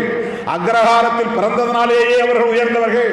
அவர்கள் படிக்காமல் இருக்கலாம், அவர்கள் ஏழையாக இருக்கலாம், அவர்கள் குளிக்காமல் கூட இருக்கலாம், பல் தேய்க்காதவர்களாக கூட இருக்கலாம், பழக்க வழக்கம் நல்ல பழக்க வழக்கம் இல்லாதவர்களாக இருக்கலாம், திருட்டு பழக்கம் உள்ளவர்களாக கூட இருக்கலாம். ஆனால் அக்ரஹாரத்தில் பிறந்ததாலேயே சாமி என்று கும்பிட வேண்டும், உயர்ந்த சாதி அவர்கள். ஆனால் மற்ற சாதியில் ஒருவன் உயர்ந்த படிப்பை படித்தாலும், மிக உயர்ந்த பதவியிலே இருந்தாலும் அவன் அவர்களுக்கு கீழே தான் இருக்க வேண்டும். அவர்களை பார்த்து ஐயா சாமி என்று வணங்க வேண்டும். இந்த முறையை உருவாக்கியதற்கு பெயர் தான் சனாதனம் என்பது. 2 நாளைக்கு முன்னாடி வாட்ஸ்அப் கும்பிட உள்ள போறான், சாமி கும்பிட கோயிலுக்கு போறான். போன உடனே பூசாரி வந்து அவன்கிட்ட ஏதோ வாங்கிட்டு உள்ள போறாரு. அவர் போகும்போது இவனும் பின்னால உள்ள போயிடறான். அவன் போய் திரும்பி பார்க்கறான். திரும்பி பார்த்தா இவன் உள்ள வந்து பார்த்தான், அதிர்ச்சி அடங்கி இடிச்சு வெளியே தரான். வெளியே போய் நில்லு. அவன் உலகமே கொண்டாடக்கூடிய மாவீரன், வெண்கல பதக்கம் வாங்கிட்டு வந்துருக்கிறான் போட்டியில். ராணுவத்திலும் அவன் பெரிய பதவியில் இருக்கிறான். ஆனால் அவன் அந்த கருவறைக்குள்ளே நுழைந்த உடனே அலறி அடித்துக் கொண்டு அந்த பூசாரி, அந்த அர்ச்சகர், அந்த பிராமண வகுப்பை சார்ந்தவர் அவரை வெளியே தள்ளுறான். இதுதான் சனாதனம். இந்தியாவின் குடியரசுத் தலைவராக இருந்த ஆர் வெங்கட்ராமன் அவர்கள் ஒரு கோயிலுக்குள்ளே சாமி கும்பிட போன போது சட்டையை கழட்டிட்டு உள்ளவா, அது கருவறைக்குள் இல்லை, கோயிலுக்கு முன்னால் தரிசனம் பண்ணுறதுக்கு கருவறைக்கு வெளியே நிற்பதற்கே சட்டையை கழட்டிட்டு உள்ள வந்தால் தான் உள்ள விடும். அவர் உள்ள போக முடியும். அதுதான் சனாதனம். அவர் ஐயர் குடும்பத்தை சார்ந்தவராக இருந்தாலும் கூட, ஜனாதிபதியாக இருந்தாலும் கூட, ஐயர் சமூகத்திலும் வேறுபாடு இருக்கிறது. ஐயர் எல்லாருக்கும் உயர்ந்தவர் கிடையாது. ஐயர்ல வந்து சாமி கும்பிடுற ஐயர் வேற, பூஜை செய்கிற ஐயர் வேற, சுடுகாட்டில் அந்த பணிவிடைகள் செய்கிற ஐயர் வேற. சுடுகாட்டில் ஐயர் செய்கிறவரும் கோயிலில் மணி அடிக்கிற ஐயரும் பெண் கொடுக்க வாங்க முடியாது. நம்பூதிரியும் தமிழ்நாட்டு ஐயரும் சமம் கிடையாது. குஜராத் பார்ப்பனர்களும் மேற்கு வங்க பார்ப்பனர்களும் சமம் கிடையாது. மேற்கு வங்கத்தில் இருக்கிற முகர்ஜி, பானர்ஜின்னு சொல்றாங்களா, மம்தா பானர்ஜி, பிரணாப் முகர்ஜி, இவங்கெல்லாம் பிராமணர்கள். ஆனால் இவங்கெல்லாம் சமம் கிடையாது. RSS இயக்கத்தை உருவாக்கின சத்பவன் அப்படின்னு ஒரு சமூகம், சத்பவன் அவங்க பேரு, சாதி பேரு சத்பவன் பார்ப்பனர்கள். அவங்க தான் RSS இயக்கத்தை உருவாக்கினவங்க. சவர்கர் கூட சத்பவன் சமூகத்தை சார்ந்தவர் தான். அவங்க தான் இந்தியாவிலேயே உயர்ந்த பார்ப்பனர்கள் என்கிற எண்ணம் உண்டு. இந்திரா காந்தி அம்மையார் கூட காஷ்மீர் பார்ப்பனர். பண்டிட் ஜவஹர்லால் நேரு பார்ப்பன சமூகத்தை சார்ந்தவர். இந்திரா காந்தி அம்மையார் கூட ஒரு கோயில் கூட போனாங்க, உள்ள விடல. பார்ப்பனர்களுக்குள்ளேயே தீண்டாமை இருக்கிறது. இதுதான் சனாதனம். வர்ணத்தில் பார்ப்பனர்கள் உயர்ந்தவர்கள். ஆனால் சாதி என்று பிரிக்கிற போது சாதிகளிலும் அடுக்கு நிலை உண்டு. வர்ணத்தில் சாதிகள் உண்டு, சாதிகளில் அடுக்கு நிலை உண்டு. ஒவ்வொரு சாதியையும் தனித்தனியே கூறு போட்டு ஒவ்வொரு சாதிக்கு இடையிலும் தடுப்பு சுவர் கட்டி மேல் கீழ் என்கிற உணர்வுகளை உருவாக்கி, எனக்கு கீழா ஒருத்தன் இருக்கிறான் அதனால நான் மேல் சாதிங்கிற ஒரு திருப்தியும், எனக்கு மேல ஒருத்தர் இருக்கிறான் அதனால கீழ் சாதி என்கிற ஒரு தாழ்வு மனப்பான்மையும் ஒரே நேரத்தில் ஒவ்வொரு சமூகத்துக்கும் உருவாக்கி இருக்கக்கூடிய ஒரு கோட்பாட்டுக்கு பெயர் தான் சனாதனம் என்கிற கோட்பாடு. நான் உயர்ந்த சாதியை எவனும் பெருமையாக பேசிக்க முடியாது. ஏன்னா மேல ஒரு சாதி இருக்கிறான். நான் கீழ் சாதி அப்படிங்கிற உணர்வும் அவனுக்கு இருக்கும். தனக்கு கீழே இருக்கிறவனை பார்த்து நான் மேல் சாதிங்கிற உணர்வும் இருக்கும். இதனால தான் அவன் வந்து இந்த சாதிய கட்டமைப்பை எதிர்த்து போராட முடியாம திணறி போய் கிடக்கிறான். இந்த சமூகத்தை இதை நுட்பமாக பார்த்த பெரியவர்கள் தான் புரட்சியாளர் அம்பேத்கர் அவர்களும், தந்தை பெரியார் அவர்களும், மகாத்மா ஜோதிபா புலே அவர்களும், பசவா கர்நாடகத்தில் பசவப்பா அவர்களும், கேரளாவிலே நாயனார் அவர்களும், நாராயணகுரு கேரளாவிலே நாராயணகுரு அவர்களும், சாமி தோப்பிலே ஐயா வைகுண்டர் அவர்களும், இவங்கெல்லாம் இதை எதிர்த்து தான் போராடினாங்க. இதை எதிர்த்து தான் போராடினாங்க. இப்படிப்பட்ட இந்த நிலையில் சனாதனம் என்பது மனிதர்களை கூறு போட்டு வைத்திருக்கிறது. சாதிக்கு சாதி தடுப்பு சுவர் கட்டி இருக்கிறது. உயர்வு தாழ்வு என்கிற உளவியலை கட்டமைத்து வைத்திருக்கிறது. இப்படிப்பட்ட இந்த சனாதனத்தை எதிர்த்து போராடக்கூடிய ஒரு குணம் ஒவ்வொரு சமூகத்திலும் இருந்திருக்கிறது. அதை நான் கேள்விப்பட்டேன். அண்மையிலே மனோகரன் அவர்களோடும் அண்ணன் வேலுச்சாமி அவர்களோடும் பேசிக் கொண்டிருந்த போது சொன்னார்கள், ஒரு காலத்தில் பார்ப்பனர்கள் குறும்பர்கள் வசிக்கக்கூடிய தெருவுக்கு வந்தால் அவர்களை விரட்டி அடிக்கிற வழக்கம் உண்டு. பார்ப்பனர்கள் இவர்களை விலக்கி வைத்தார்கள் என்று இப்போது சொல்லப்படுகிறது. ஆனால் உண்மையிலேயே பார்ப்பனர்களை உள்ளே விடாமல் விரட்டி அடிக்கிற வழக்கம் உழைக்கிற மக்களிடத்தில் இருந்திருக்கிறது. விவசாய புரட்சியாளர் அம்பேத்கர் ஒரு நூலிலே குறிப்பிடுகிறார், தமிழ்நாட்டை பற்றி குறிப்பிடுகிறார். அதிலும் கும்பகோணத்தை சார்ந்த ஒடுக்கப்பட்ட பூர்வீக குடிகளை பற்றி எழுதுகிறார். கும்பகோணம் பகுதியிலே தலித் மக்கள் குடியிருக்கிற பகுதிகளுக்கு பார்ப்பனர்கள் வந்தால் சாணி சட்டியிலே சாணத்தை கரைத்து தொடர்பத்தால் துவைத்து அடித்து விரட்டுகிற வழக்கம் அந்த மக்களிடத்தில் இருந்திருக்கிறது. பார்ப்பனர்களை விரட்டி அடிக்கிற வழக்கம் கும்பகோணம் வட்டாரத்தில் வாழ்ந்த பறையர்குடி மக்களிடம் இருந்தது என்று இதே சொல்லை பயன்படுத்தி இருக்கிறார் புரட்சியாளர் அம்பேத்கர் அவர்கள். ஏனென்றால் அவர்கள் இந்த சனாதன கருத்தியலை மன்னர்களை பயன்படுத்தி இந்த மண்ணில் திணித்த காரணத்தினால், இந்த மக்களை பிளவுபடுத்திய காரணத்தினால், கூறு போட்ட காரணத்தினால், சண்டையை தூண்டிவிட்ட காரணத்தினால், இந்த பாகுபாட்டை வளர்த்துவிட்ட காரணத்தினால் அந்த வெறுப்பு இருந்திருக்கிறது. அதைவிட முக்கியமாக இன்னொரு வரலாற்று ஆய்வும், பெரிய ஞானிகள் வல்லுநர்கள் எல்லாம் செய்த ஆய்வு, இப்போதும் பல ஞானிகள் தோழர்கள் ஆராய்ச்சியாளர்கள் அதையெல்லாம் ஆய்ந்து வருகிறார்கள். இந்த குறும்பர் சமூகத்தை பற்றிய ஆய்வை கூட சொன்னார்கள். மனோகரன் சொன்னார், அண்ணன் வேலுச்சாமியும் சொன்னார், சில தோழர்கள் எழுதிய கட்டுரைகளின் இடத்தில் கொடுத்திருக்கிறார்கள். ஒரு காலத்தில் குறும்பர் சமூகத்தை சார்ந்தவர்கள் பௌத்தர்களாகவோ சமணர்களாகவோ அல்லது ஆசீவகத்தை பின்பற்றக்கூடியவர்களாகவோ வாழ்ந்திருக்க கூடும். அந்த மரபை சார்ந்தவர்கள் இந்தியா முழுவதும் அசோக சக்கரவர்த்தி ஆண்ட காலத்தில் இந்தியா முழுவதும் பெரும்பான்மை சமூகம் பௌத்த சமூகமாகத்தான் இருந்தது. எல்லாருமே பௌத்தத்தை பின்பற்றக்கூடியவர்களாக தான் இருக்கும். கொஞ்சம் அங்கொன்று இங்கொன்று வேற சமூகங்கள் இருந்திருக்கலாம். அசோகர் மாமன்னர், அந்த காலகட்டத்தில் அசோகரும் பௌத்த மன்னர் தான், கனிஷ்கர் பௌத்த மன்னர் தான், ஹர்ஷவர்தன் பௌத்த மன்னர் தான். அந்த மன்னர்கள் எல்லாம் பௌத்தத்தை ஏற்றுக்கொண்டு இந்திய சமூகத்தின் பெரும்பான்மை மக்களை பௌத்தர்களாக்கி அவர்களை வழிநடத்தி வந்திருக்கிறார்கள். பௌத்தத்தையும் சமணத்தையும் அழித்தொழிப்பதற்காக சனாதனம் வெகுண்டெழுந்தது.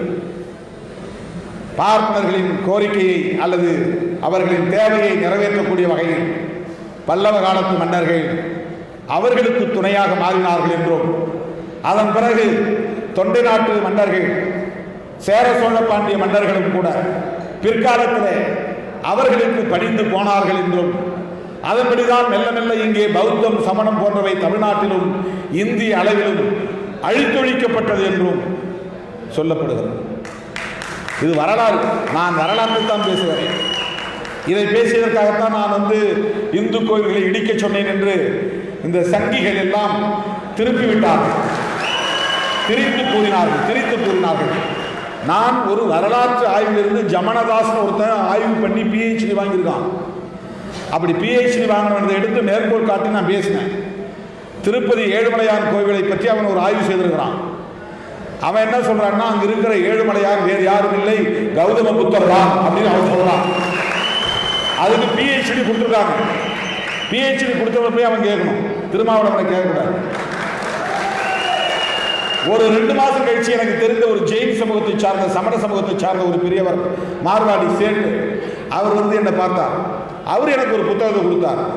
அவர் என்ன சொன்னார்னா, அது ஒரு காலத்தில் சமணர் கோவிலாக இருந்தது அப்படின்னு அவர் சொல்றார். மகாவீரரும் கௌதம புத்தரும் சமகாலத்தில் தோன்றிய தலைவர்கள். சில 10 ஆண்டுகள் தான் வித்தியாசம் இருக்கும்.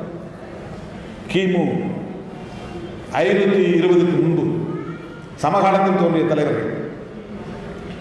அவங்க 2 பேருமே கடவுள் வழிபாட்டை சொல்றவங்க கிடையாது. கடவுள் உண்டு, கடவுளுக்கு வழிபாடு செய்யணும்லாம் சொல்லலை.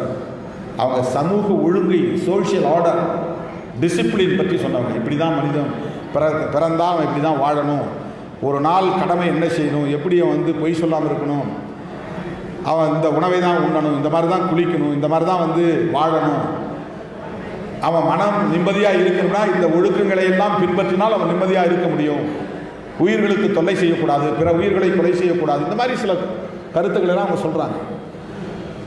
அதில் சமணத்துக்கும் பௌத்தத்துக்கும் கொஞ்சம் வேறுபாடுகள்லாம் இருக்குது. பௌத்தத்தில் சொல்லப்படக்கூடிய கருத்துக்கள் எல்லாம் சமணத்திலும் சொல்லப்படும், சமணத்தில் சொல்லப்படுவதெல்லாம் பௌத்தத்திலும் உண்டு. அதனால் இந்த 2 மதத்தையுமே கடவுள் இல்லை என்று சொல்லுகிற நாத்திக மதங்கள் என்று பரப்பினார்கள். நாத்திக மதங்கள் யாரும் இப்ப நாம யாரை கும்பிடுறோம்? உண்மையிலேயே பிறந்து வாழ்ந்து வீரனாய் மடிந்த வானம் குறும்பனை குலதெய்வமாக புராணத்தில் வரக்கூடிய கடவுள் அல்ல. இவர் புராண கடவுள் அல்ல, குடும்ப கடவுள். அவருடைய மனைவி கெப்பியை தெய்வமாக வணங்குகிறோம். கெப்பிக்கு பிறப்பு உண்டு, கெப்பிக்கு வாழ்க்கை உண்டு, கெப்பிக்கு வரலாறு உண்டு. கெப்பி தன் கணவன் இறந்த பிறகு போராடி வெற்றி பெற்றிருக்கிறார், வீழ்த்தியிருக்கிறார். அப்ப கெப்பியை தெய்வமாக கும்பிடுவது என்பதுதான் குல தெய்வம் பேரு. அந்த தெய்வம் வேற. சிவபெருமானை நம்ம பார்க்கல, மகாவிஷ்ணு நம்ம பார்க்கல. அவங்க பிறந்த வரலாறுலாம் வேற மாதிரி சொல்றாங்க, புராணமா சொல்றாங்க. ஆனா இவங்க வந்து அப்பா அம்மாவுக்கு நம்மள மாதிரி பிறந்து ஒரு சமூகத்தை வழிநடத்தி அவர்களை காக்கிற பாதுகாப்பு அரணாக இருந்து போரில் மாண்டிருக்காங்க. ஒரு சோழ சக்கரவர்த்தி தான் அவரை வென்றதா இந்த குறிப்பு கொடுத்தாங்க. அங்கு சென்னையில் புழல் இருக்கிற பகுதியில் பாருங்க, அந்த புழல் கோட்டையை ஆண்ட மன்னன் வானம் குறும்பன்.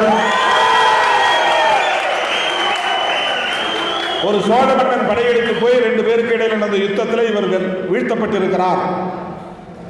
இது வரலாறு. ஆகவே அவருக்கு இங்கே ஒரு நினைவு மண்டபம் வேண்டும், மணிமண்டபம் வேண்டும், திருவுருவச் இது குருபர் சமூகத்தின் கோரிக்கை, ஜனநாயக பூர்வமான கோரிக்கை. குலதெய்வ வழிபாடு என்பது இப்படித்தான் உருவானது. நடுகள் நட்டு வணங்குகிற வழிபாட்டு முறை. இன்றைக்குத்தான் ஒரு தகவல் எனக்கு தெரிந்தது. சிவபெருமானை வணங்கி வழிபட்டவர்கள், சிவனை தரிசித்தவர்களும் 63 நாயன்மார்களும் பெருமிழலை குடும்ப நாயனார் ஒருவர் என்ற ஒரு தகவலை இன்றைக்குத்தான் நான் அறிந்து கொண்டேன். போகிற போகிற படிச்சிருப்போம், ஆனா அவர் குறும்பர் சமூகத்தை சார்ந்தவர்கள்லாம் மனசுல நிக்கல. போகிற போகிற எல்லா பேரும் 63 பேரும் நம்ம படிக்கிறோம், நந்தன் படிக்கிறோம். நந்தன் வந்து பறையக்குடியை சார்ந்தவர் என்று யாருக்கும் தெரியாது, பெரிய புராணம் தான் சொல்லுது. சேர்க்கிறார் எழுதிய பெரிய புராணம் தான் அவர் இந்த குலத்தை சார்ந்தவர் புலையர் என்று சொல்லுகிறார். அதை பார்க்காம நம்ம நாயன்மார் வரலாறு படிச்சா ஸ்ரீ நந்தன் என்று படித்து விட்டு போயிடுவோம். நந்தன் நாயனார் அப்படின்னு படிச்சு போயிடுவோம். அந்த மாதிரி பெருமிழலை குறும்ப நாயனார் குறும்பர் குடியில் பிறந்தவர். அவர் சிவபெருமானை தரிசித்திருக்கிறார், சிவத்தொண்டராக வாழ்ந்திருக்கிறார். அவருக்கு தேவமலை பகுதியிலே ஆண்டுதோறும் விழா எடுக்கிறோம். அப்படி விழா எடுக்கிற இடத்தில் அவருக்கு ஒரு மணிமண்டபம் தேவை. 2வது கோரிக்கையிலே இது முக்கியமான கோரிக்கை. இந்த 2 பேருக்கும் இங்கே மணிமண்டபம் தேவை. திருவுருவச் சிலை, வானம் குறும்பனுக்கு திருவுருவச் சிலையும், பெருமிழலை குடும்ப நாயனாருக்கு மணிமண்டபமும், மக்கள் வந்து விழாவுக்கு வந்து அமர்ந்து ஓய்வெடுக்கக்கூடிய வகையில் அது ஒரு பரந்த மண்டபமாக அமையக்கூடிய வகையில் அமைக்க வேண்டும் என்றும் கோரிக்கை விடுவை தந்திருக்கிறேன். இப்படி கோரிக்கை விடுப்பதுதான் சமூக நீதி கோரிக்கை. இதுதான் சமூக நீதி கோரிக்கை. வெறும் வேலை வாய்ப்பிலே இடஒதுக்கீடு கோருவது மட்டுமல்ல, கல்வியிலே இடஒதுக்கீடு கோருவது மட்டுமல்ல, எம் வரலாற்றை அங்கீகரிக்க வேண்டும், எமக்கான அடையாளம் வேண்டும் என்பதுதான் சமூக நீதி. அதிலே பாகுபாடு கூடாது. கூடாது, அதிலே பாகுபாடு கூடாது. ஒரு தலைவருக்கு சிலை வைத்தால் ஒரு சமூகம் வணங்கக்கூடிய ஒரு தலைவரை நீங்கள் ஏற்றுக்கொள்வீர்களே ஆனால், ஒரு சமூகத்தினுடைய தலைவர் என்கிற அடையாளத்துக்கு மணிமண்டபம் எழுப்பீர்களே ஆனால், 50 லட்சம் குருப்பர்கள் வசிக்கிற இந்த மண்ணில் நாங்கள் வணங்குகிற வானம் குருப்பருக்கு சிலை வேண்டும் என்று கோரிக்கை எழுப்புவதற்கு பெயர்தான் சமூக நீதி கோரிக்கை. எங்களுக்கு பாகுபாடு செய்யக்கூடாது. நாங்களும் இங்கே வாக்காளர்களாக இருக்கிறோம், நாங்களும் இந்த மண்ணின் மைந்தர்களாக இருக்கிறோம், நாங்களும் விவசாயம் செய்யக்கூடிய உழைக்கும் வர்க்கத்தை சார்ந்தவர்களாக இருக்கிறோம், எல்லோரும் உண்ணக்கூடிய தானியங்களை விளைவிக்கக்கூடியவர்களாக இருக்கிறோம். ஆட்டு முடியை கத்தரித்து உங்களுக்கு குளிர்காலத்திலே போர்த்திக் கொள்ளக்கூடிய கம்பளங்களை தரக்கூடிய கம்பளம் தயாரிக்கக்கூடியவர்களாக உழைப்பாளர்களாக இருக்கிறோம், கைப்பொழில் செய்யக்கூடியவர்களாக இருக்கிறோம். ஆடு வளர்ப்பு என்பது பஞ்சத்தை எல்லாம் தாக்கு பிடிக்கக்கூடிய, பஞ்சத்தை வெல்லக்கூடிய வலிமையை மனிதனுக்கு தருகிறது. தானியத்தை மட்டுமே நம்பி மனிதன் வாழ முடியாது. ஆக மாமிசம் என்பதும் அப்படித்தான் மனிதனுடைய தேவை, உணவு தேவைக்கு பயன்படக்கூடிய ஒரு மாற்று ஈடு. அது ஒரு காம்பன்சேட்டரி ஃபுட், அவசியமான தேவை. மீன், ஆடு, மாடு இவையெல்லாம் இல்லை என்றால் இந்த மனித குலத்துக்கு தேவையான உணவை உற்பத்தி செய்ய முடியாது. கோழி வளர்ப்பு, ஆடு வளர்ப்பு, மாடு வளர்ப்பு இவையெல்லாம் தான் நமக்கு உணவை ஈடு செய்கிறது, நமக்கான சக்தியை, எனர்ஜியை தரக்கூடிய உணவாக மாறுகிறது. ஆகவே மனிதன் இன்றைக்கு சோறு இல்லாமல் இருந்தாலும் இருந்து விடுவான். ஆனால் ஆடு, மாடு போன்ற மாமிசங்களை உண்ணுவது என்பது மனிதனுக்கு தவிர்க்க முடியாத ஒரு தேவையாக மாறியிருக்கிறது. உலகம் கறி இல்லாமல் சாப்பிட்டா சாப்பாடு இறங்காது. சோறு தட்டுனதா இருந்தாலும் இன்னைக்கு என்ன கறிக்குழம்பு இல்லையான்னு கேட்போம். கறிக்குழம்பு இருந்தால் தான் சோறு எக்ஸ்ட்ரா உள்ள போகும். ஆகவே ஆடு வளர்ப்பு என்பது மனித குலத்தின், தமிழ் சமூகத்தின் உணவு பற்றாக்குறையை ஈடு செய்யக்கூடிய ஒரு பெரும் பணி. இன்றைக்கு அந்த ஆடுகள், குறும்பாடுகள் எல்லாம் மெல்ல மெல்ல அழிந்து வருகிறது என்கிற கவலை குறும்பர் சமூகத்திற்கு மேலோக்கி இருப்பதை குறும்பர் ஆட்டிலே எல்லா ஆடும் குறும்பாடு இல்லை. அந்த ஆடுகளிலே 5 வகையான ஆடுகள் இருக்கின்றன. அந்த 5 வகை இனமும் பாதுகாக்கப்பட வேண்டும், அவற்றை வளர்க்க வேண்டும். தமிழக அரசு அதற்கென்று முனைப்பாக ஒரு திட்டத்தை அறிவிக்க வேண்டும், அதற்கென ஒரு வாரியத்தை அமைக்க வேண்டும், ஆடு வளர்ப்போர் நல வாரியத்தை உருவாக்க வேண்டும் என்பது இந்த மாபெரும் நிகழ்ச்சியில் முன்வைக்கப்பட்ட மிக முக்கியமான கோரிக்கை. திமுக அரசு சமூக நீதி அரசு என்று நான் திரும்ப திரும்ப சொல்லி வருகிறேன். எனவே திருமாவளவன் சொன்னான் என்பதற்காக அல்ல, இது தேவை என்பதற்காக தமிழக முதல்வர் மாண்புமிகு அண்ணன் தளபதி ஸ்டாலின் அவர்கள் இந்த கோரிக்கை நிச்சயம் நிறைவேற்றுவார் என்று நான் நம்புகிறேன். திருமாவளவன் சொல்லிட்டார் நான் செய்யறது இல்லை. அவரே சமூக நீதி பாரம்பரியம் உள்ளவர். அவருடைய அப்பா சமூக நீதி காவலர் கலைஞர் அண்ணாவின் வெளிவந்தவர். அண்ணா சமூக நீதி காவலர், அண்ணா பெரியாரின் பிள்ளை, பெரியார் சமூக நீதி தந்தை. ஆகவே சமூக நீதி பாரம்பரியத்தில் வந்த தமிழக முதல்வர் தளபதி ஸ்டாலின் அவர்கள் உங்கள் கோரிக்கையை உடனடியாக நிறைவேற்றுவார் என்கிற நம்பிக்கை. நான் சொல்லி செஞ்சா அது காம்ப்ரமைஸ் அர்த்தம். அவரே செஞ்சா அது கன்வின்ஸ். அவரே அதை உணர்ந்து அதை ஏற்றுக்கொண்டு கன்வின்ஸ் ஆகி இதை செய்ய வேண்டும். எல்லோருக்கும் தீரன் சின்னமலைக்கு சிலை இருக்கிறது, பெரும்புடுகு முத்தரையருக்கு சிலை இருக்கிறது, அதுபோல ஒவ்வொரு அம்பேத்கருக்கு சிலை இருக்கிறது, பெரியாருக்கு சிலை இருக்கிறது. ஒவ்வொரு சமூகமும் முன்வைக்கக்கூடிய அந்த கோரிக்கைகளின் அடிப்படையில், ஒவ்வொரு சமூகத்தின் கோரிக்கையின் அடிப்படையில் அவரவர் மதிக்கக்கூடிய தலைவர் பெருமக்களுக்கு இங்கே அங்கீகாரம் இருக்கிற போது வானம் குறும்பருக்கு கட்டாயம் முதல்வர் கன்வின்ஸ் ஆவார். கட்டாயம் மாண்புமிகு முதல்வர் அவரே அதை ஏற்றுக்கொள்வார். எனவே அந்த தலைவருக்கு, அந்த மாவீரனுக்கு, வானம் குறும்பனுக்கு தமிழகத்தில் ஒரு மணிமண்டபம், ஒரு சிலையில் தமிழக அரசு நிறுவ வேண்டும் என்று இந்த மாபெரும் நிகழ்வின் ஊடாக நான் வேண்டுகோள் வைக்கிறேன். அதை போல ஆடு வளர்ப்பு வாரியத்தை அமைந்து, எத்தனையோ பல வாரியங்கள் இருக்கின்றன, ஆடு வளர்ப்பு முக்கியமானது. ஆடு வளர்ப்பு முக்கியமானது. இயற்கை சமநிலையை தக்க வைப்பதில் ஆட்டுக்கு முக்கியமான பங்கு உண்டு.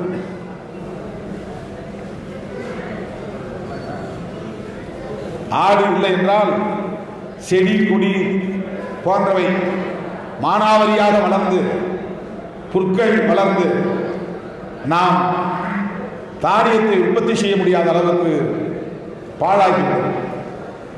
ஆடுகள் தான் அவற்றை எல்லாம் உணவாக எடுத்துக்கொண்டு உழவனுக்கு மிகப்பெரிய துணையாக இருக்கிறது, விவசாயிக்கு மிகப்பெரிய துணையாக இருக்கிறது. அது இயற்கையிலேயே அமைந்திருக்கிறது. ஒவ்வொரு விலங்குக்கும் ஒவ்வொரு தொடர்பு இருக்கிறது. காடுகளை அழித்து விடாமல் பார்ப்பதற்கு, மான்கள் காடுகளை அழித்து விடாமல் பார்ப்பதற்கு, மாட்டையும் ஆட்டையும் வேட்டையாடக்கூடிய குணமுள்ள சிங்கமும் புலியும் காட்டில் படைக்கப்பட்டிருக்கிறது.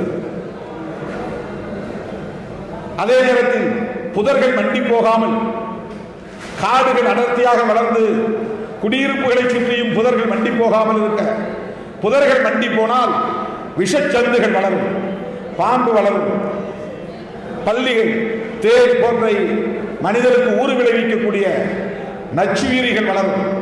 அதிலிருந்து மனித குலத்தை காப்பாற்றக்கூடிய வகையில் இந்த புதர்களை எல்லாம் அழித்து குடியிருப்புகளை சுற்றி இருக்கக்கூடிய காடுகளை எல்லாம் சமநிலையில் வைத்திருக்கக்கூடிய வகையில்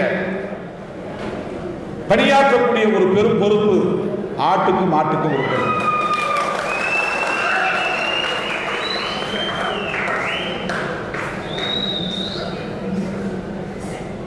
இது இயற்கை சமநிலை விலங்குகள். அப்படிப்பட்ட ஆடு வளர்ப்பு என்பது வருமானத்திற்கு மட்டுமல்ல, உணவு பற்றாக்குறையை ஈடு செய்வதற்கும் பஞ்சத்தில் இருந்து மனித குலம் தப்பிப்பதற்கும் ஆடு மாடு வளர்ப்பு இன்றியமையாத ஒரு தேவையாக இருக்கிறது. அந்த வகையில் ஆடு வளர்ப்பை ஊக்கப்படுத்த வேண்டும், அதை மேலும் மேலும் பெருக்க வேண்டும். அதிலும் குறிப்பாக குறும்பாடு அந்த ஐவகை இனம் அழியாமல் பாதுகாக்கப்பட வேண்டும். அதற்கு ஏற்றால் போல ஆடு வளர்ப்பு வாரியம் ஒன்றை தமிழக அரசு உருவாக்க வேண்டும். அப்படி ஒருவேளை கால்நடைகளுக்கு என்று தனியே வாரியம் மொத்தமாக இருந்தால் கூட இந்த ஆடு வளர்ப்புக்கு என்று தனியாக பிரிக்க வேண்டும். அதில் ஆடு வளர்ப்பு தொழிலில் ஞானமுடையவர்கள், பக்குவம் அனுபவம் உள்ளவர்களை தலைவராக நியமித்து, உறுப்பினர்களாக நியமித்து அதை வெற்றிகரமாக இயக்கக்கூடிய வகையில் நியமனங்கள் செய்ய வேண்டும். இந்த கோரிக்கைகளை கட்டாயம் நான் மாண்புமிகு முதல்வரின் கவனத்திற்கு எடுத்துச் செல்வேன் என்பதை சொல்லி, அருமை தோழர்களே, ஒடுக்கப்பட்ட மக்கள், உழைக்கிற மக்கள், இன்னும் அவர்களின் மொழியில் சொல்ல வேண்டுமானால் எஸ்சி எஸ்டி ஓபிசி மக்கள், சிறுபான்மை மக்கள், இவர்கள் அனைவரையும் ஒருங்கிணைக்கக்கூடிய முயற்சியை 30 ஆண்டு காலமாக செய்து வரக்கூடிய இயக்கம் தான் விடுதலை சிறுத்தைகள் கட்சி. இதை மட்டும் சொல்லி நான் சுருக்கமாக நிறைவு செய்ய விரும்புகிறேன். போன முறை நான் எம்பியாக இருந்த போது அன்றைக்கு நிதியமைச்சரை சந்தித்தேன், மன்மோகன் சிங் அவர்களையும் சந்தித்தேன். ஓபிசி மக்களுக்கான வருமான வரம்பை 4 லட்சமாக வைத்திருக்கிறார்கள். அதை 4 லட்சம் என்றால் ஆண்டுக்கு 4 லட்சம் ரூபாய் வருமானம் உள்ளவர்கள், அதற்கு மேலே உள்ளவர்கள் எந்த இடஒதுக்கீட்டு பயனையும் பெற முடியாது, கல்வி வேலைவாய்ப்பு பயன்களை பெற முடியாது. எனவே அந்த வருமான வரம்பை உயர்த்த வேண்டும். அதை 15 லட்சமாகவோ 12 லட்சமாகவோ உயர்த்த வேண்டும் என்று முதலாக ஓபிசி சமூகத்து மாணவர்களுக்காக வருமான வரம்பை உயர்த்தி அளிக்க வேண்டும் என்கிற கோரிக்கையை எழுப்பியவர் திருமாவளவன் என்பதை சொல்லிக் கொள்ளப்பட்டிருக்கிறது. 2009 12 வருடங்களுக்கு முன்னால் என் கோரிக்கை ஏற்கப்பட்டது. 4 லட்சமாக இருந்ததை 12 லட்சமாக உயர்த்த சொன்னோம். ஆனால் அன்றைக்கு காங்கிரஸ் அரசாங்கம் 6 லட்சமாக உயர்த்தியது.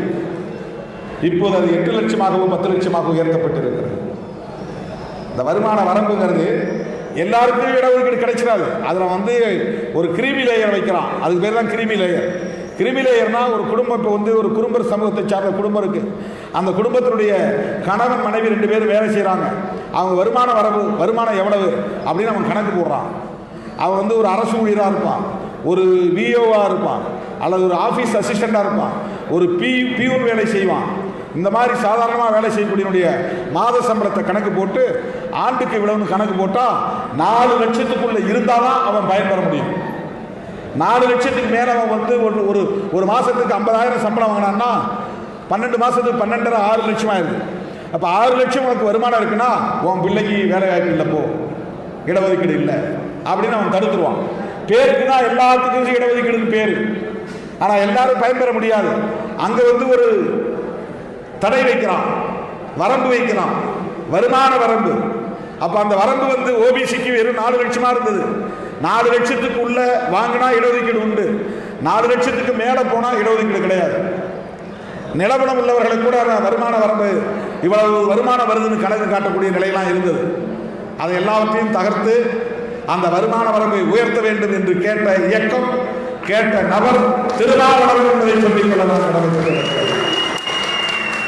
யாரும் சொல்லி நான் பிசிக்கு போராடுகிறேன், ஓபிசிக்கு போராடுகிறேன் என்று எங்கேயும் நான் சொல்லிக் கொண்டதில்லை.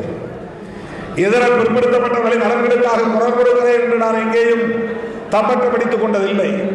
ஆனால் சமூக நீதி என்னை இயக்குகிறது, சமூக நீதி சிந்தனை என்னை இயக்குகிறது.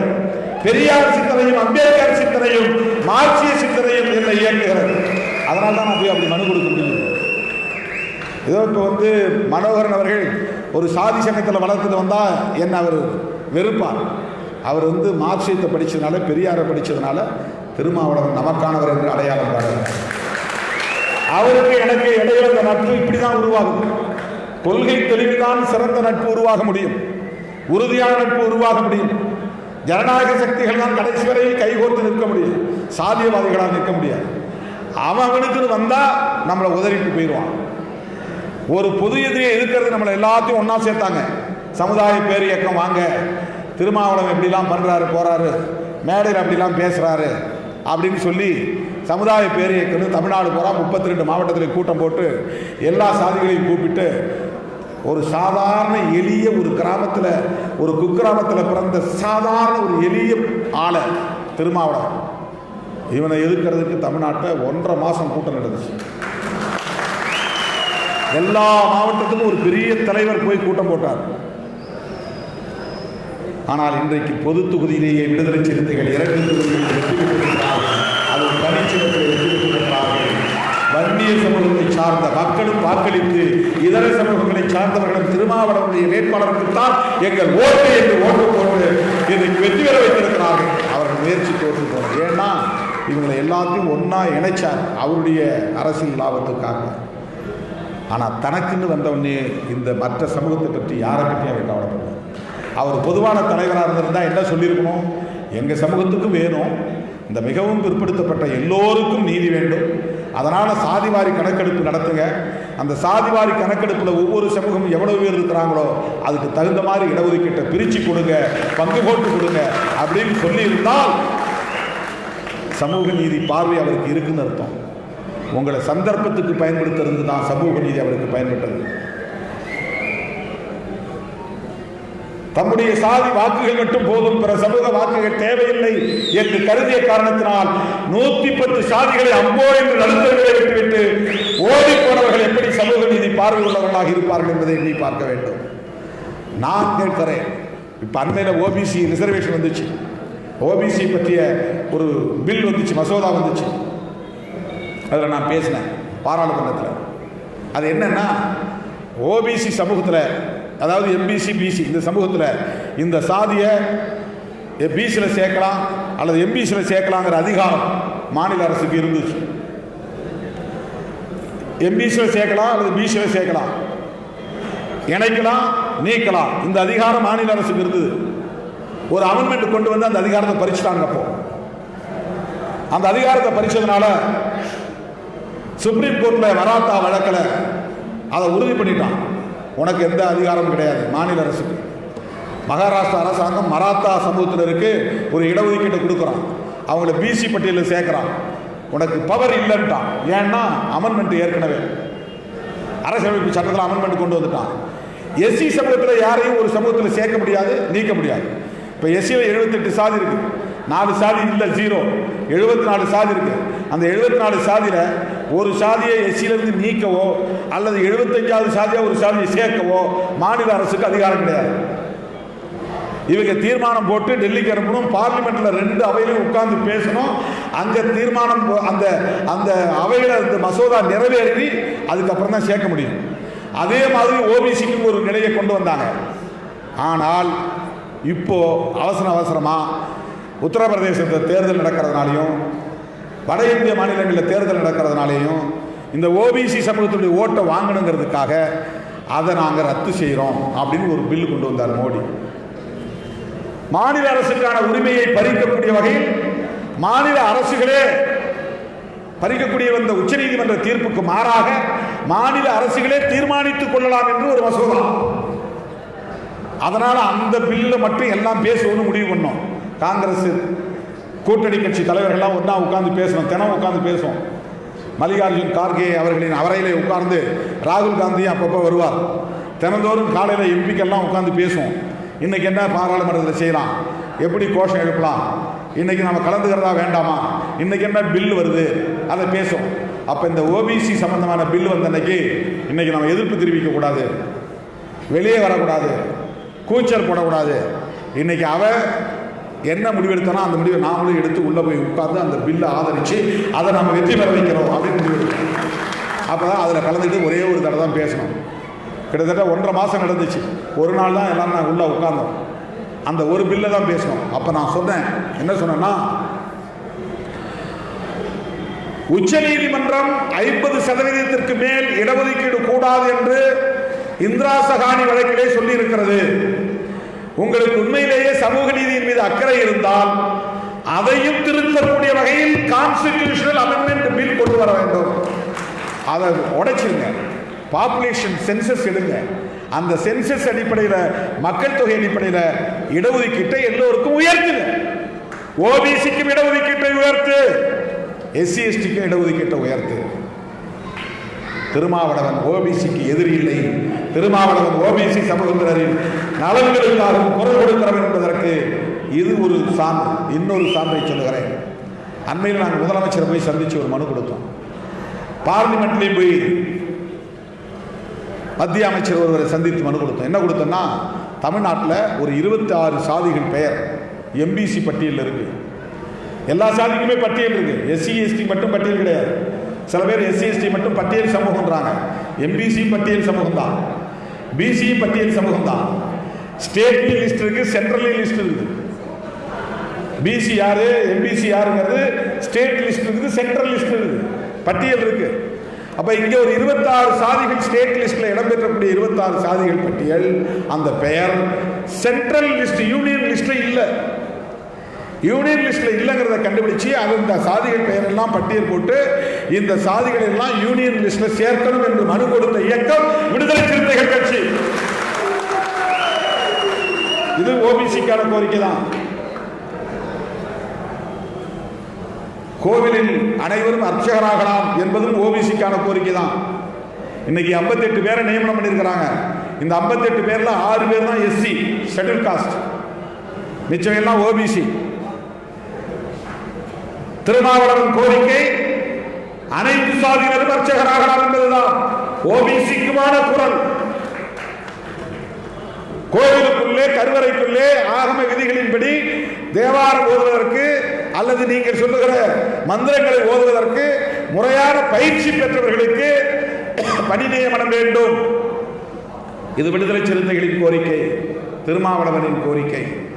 அதனால் திமுக அரசு முன்னெடுக்கக்கூடிய எந்த முயற்சிக்கும் விடுதலை சிறுத்தைகள் உற்ற துணையாக இருப்போம். இப்ப எல்லாம் குய்யோ முறையன்னு கத்த ஆரம்பிச்சாங்க. நாடு கேடுகிட்டு போச்சான், எல்லா சாதியினரும் அர்ச்சகராகிறதுனால. இங்க பாரம்பரியம்லாம் அழிந்து கொண்டிருக்கிறதா. காலம் முழுவதும் நான் படிக்காமலே இருந்தால் உன் நாடு உன் தேசம் பாதுகாப்பாக இருக்கும். நான் படித்தால் எல்லாம் அழிந்துவிடும், எனக்கு விவரம் தெரிந்தால் எல்லாம் அழிந்துவிடும். என் தந்தை படிக்காமல் இருந்திருந்தால், நான் படிக்காமல் இருந்திருந்தால் எண்ணி பாருங்கள், மனோகரன் படிக்காமல் இருந்திருந்தால் குறும்பாடு மேய்க்கக்கூடியவராகத்தான் இருந்திருப்பார். திருமாவளவன் படிக்காமல் இருந்திருந்தால் ஆடு மாடு மேய்த்துக் கொண்டிருப்பவனாக சாணம் வரக்கூடியவனாகத்தான் இருந்திருப்பான். இன்றைக்கு படிக்கக்கூடிய வாய்ப்பை பெற்றதனால் பாராளுமன்றத்திற்குள்ளேயே போய் சனாதனிகளின் கண்ணிலே விளக்கெண்ணெய் ஊற்றி கொடையக்கூடிய வாய்ப்பை இன்றைக்கு திருமாவளவன் பெற்றிருக்கிறார். சும்மா இல்லை சமூக நீதி, அதுதான் எம்பவர்மெண்ட்.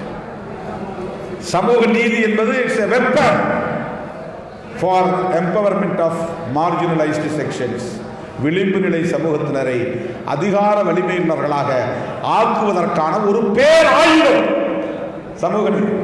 அதனால்தான் மனோகரன் இதை சாதி சங்கமாக வைக்காதீங்கப்பா, மக்கள் சமூக நீதி பேரவை என்று ஒரு அரசியல் கொள்கை புரிதலோடு இதற்கு மக்கள் சமூக நீதி பேரவை அப்படின்னு பேர் வச்சிருக்காரு. சாதியவாதியா இருந்தா என்ன சொல்லுவான், குறும்பர் நல சங்கம் அப்படி மட்டும் வச்சுக்கிட்டு அப்படி நின்றுவான். அப்படி வைக்கிற தப்பு இல்லை சொல்றேன், அதோட நின்றுவான். அப்படி இருந்தால் அரசியல் சக்தியா மாற முடியாது. ஒரு அரசியல் சக்தியா மாறணும்னா குறும்பர் சமூகத்தினுடைய கோரிக்கை தான் பேசும் மக்கள் சமூக நீதி பேரவை. ஆனால் அதனுடைய கான்செப்ட் வந்து சோசியல் ஜஸ்டிஸ். இப்பதான் நம்ம அரசியல் சக்தியா வளர முடியும்.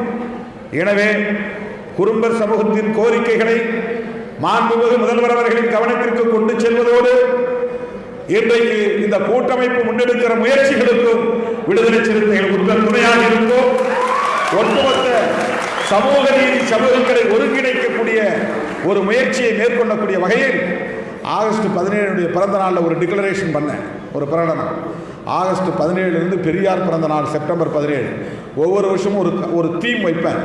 போன முறை என்னுடைய பிறந்த நாளுக்கு பனைமரத்தை நடுவோம் ஒரு தீம் கொடுத்தேன். இந்த முறை சமூக நீதி சமூகங்களின் ஒற்றுமை, unity of the communities for social justice, communities for social justice, சமூக நீதி சமூகங்களின் ஒற்றுமை. யார் யார் ஒற்றுமை? எஸ்சி, எஸ்டி, அதாவது எம்பிசி, பிசி, மைனாரிட்டிஸ், இவங்களை எல்லாத்தையும் ஒருங்கிணைக்கணும். தமிழ்நாட்டில் மட்டும் இல்லை, இந்தியா முழுக்க. இதற்கு இடதுசாரிகளோடும் இதர இயக்கங்களோடும் திமுக உள்ளிட்ட சமூக நீதி இயக்கங்களோடும் திராவிடர் கழகம், மக்கள் சமூக நீதி பேரவை போன்ற அமைப்புகளோடும் விடுதலை சிறுத்தைகள் கட்சி கைகோர்த்து களமாடும் என்பதை தெரிவித்து இந்த மாபெரும் அங்கீகாரத்தை வழங்கிய உங்கள் அத்தனை நல்ல உள்ளங்கள்